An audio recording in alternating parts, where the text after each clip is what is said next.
I've heard that a couple of times, being called the dog whisperer.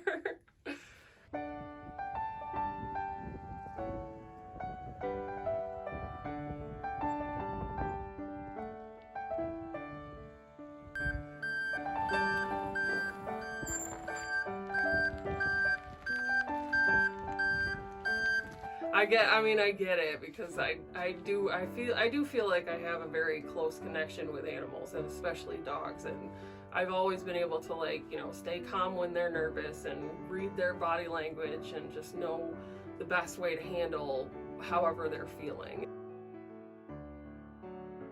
Dogs really build a relationship when they get to stay with one groomer, and they kind of trust you and they get way more comfortable. I've had plenty of dogs that I've worked with that started off like being rejected from different salons because they were just unruly or they were biting.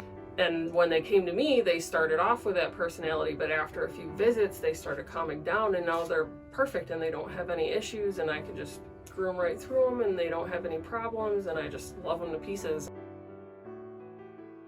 I really find it's worth it for the dogs, especially dogs that have, like older dogs or dogs that have sensitivities to things. Like, some dogs just can't handle the salon setting because there's a lot of dogs barking, there's crazy smells and like people and just a lot going on, and it's very overwhelming for dogs. They're very sensitive to stuff like that, and people don't think about that.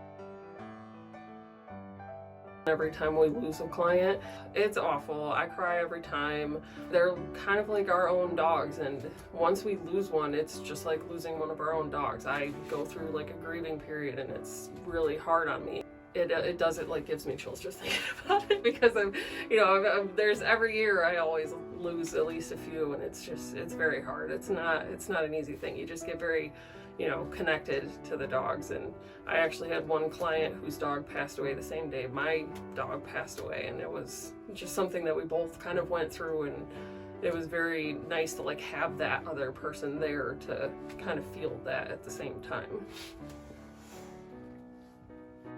We had taken Olive to another groomer not too far from here, and Olive just hated it. And actually the groomer was a little bit hurt by Olive because she tried to get away from her.